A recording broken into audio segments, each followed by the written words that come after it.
Have you ever been told something about yourself that hit you like a ton of bricks? Maybe someone called you out for being too negative, manipulative, or even disrespectful of boundaries, and it stung. Deep down, you knew they were right, but you felt lost about where to even begin fixing these things. Well, you're not alone. And the good news is, you can change. Welcome to Wise Valley, the place where we navigate the messy world of self-improvement together.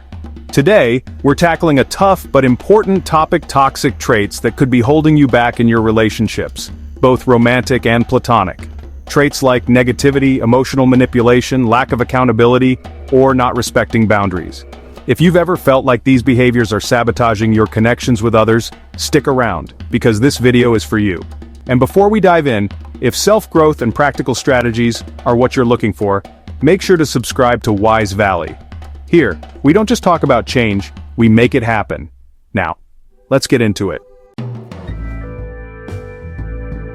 To fix any problem, you first need to understand it. Toxic traits like negativity, boundary pushing, or manipulation don't appear out of nowhere. They're often rooted in emotional, psychological, or environmental factors. Let's break these down.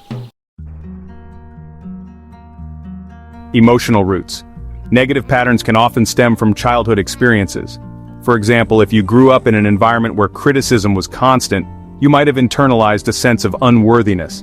This can lead to projecting negativity onto others as a defense mechanism. If someone consistently violated your boundaries as a child, you might struggle to recognize or respect them in adulthood. It becomes a learned behavior. Psychological triggers. Sometimes traits like manipulation or avoiding accountability are coping mechanisms for deeper insecurities or fears. For example, if you fear rejection, you might use guilt or emotional manipulation to keep people close, even if unintentionally. Environmental factors. Our surroundings and relationships also play a huge role. If you've been around people who exhibit toxic behaviors, it's easy to adopt them as your norm. A lack of healthy role models can make it harder to recognize when you're acting in ways that hurt others. Now that we've uncovered the roots, let's focus on solutions. Remember, self-improvement is a marathon, not a sprint. You don't have to fix everything overnight, but small, consistent actions can lead to big transformations. The first step to overcoming toxic traits is awareness. Start by reflecting on how you interact with others. Here are some questions to ask yourself. Do I often criticize others or focus on the negative? How do I respond when someone sets a boundary? Am I quick to blame others for problems instead of reflecting on my role? Journaling can be a powerful tool here. Write down interactions where you felt tension or conflict and analyze your behavior. Were you being respectful, honest, open? Over time, patterns will emerge, and that's where growth begins. If negativity is a recurring issue, it's time to reframe your thoughts. Start with gratitude.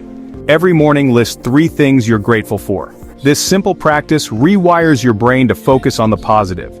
Another technique is cognitive restructuring. For example, instead of thinking, "nothing ever goes my way," reframe it as, "I've faced challenges before, and I've overcome them." This is no different. It takes practice, but over time, you'll notice a shift in your mindset. Respecting boundaries is crucial for healthy relationships.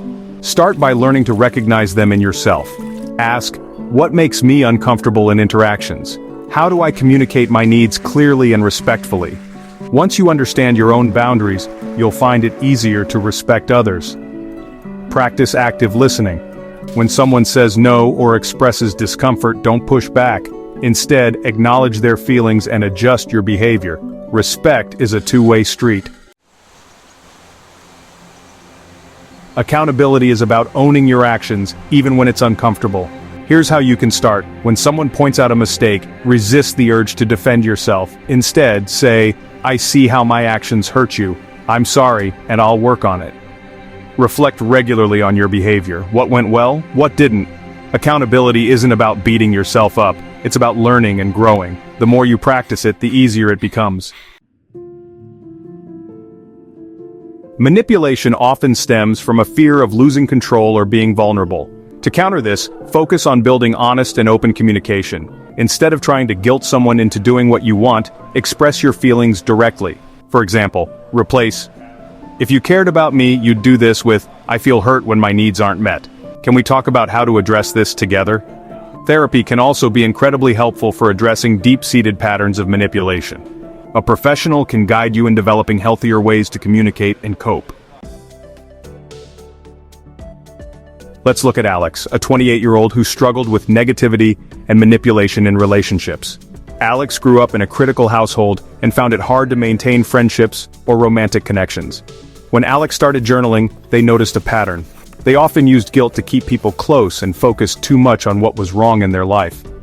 By practicing gratitude and seeking therapy, Alex learned to communicate openly and reframe their mindset. Within a year, Alex's relationships improved drastically.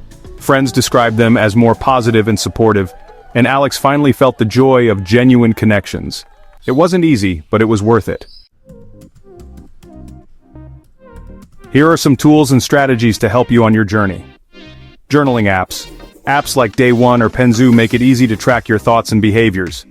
Books, The Gifts of Imperfection by Brené Brown and Nonviolent Communication by Marshall Rosenberg are excellent resources. Therapy platforms. Online platforms like BetterHelp or Talkspace connect you with licensed therapists from the comfort of your home. These tools provide structure and guidance as you work to overcome toxic traits. Self-improvement isn't about being perfect. It's about striving to be better than you were yesterday. Recognizing and addressing toxic traits is a brave step, and you should be proud for even considering it. Start small, pick one trait to work on, and commit to making consistent changes. Remember, growth takes time, but with patience and persistence, you'll get there.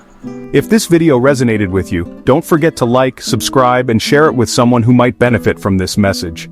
Drop a comment below about one step you're committing to today. I'd love to hear from you. This is Wise Valley, where we grow together. Until next time, take care and keep moving forward.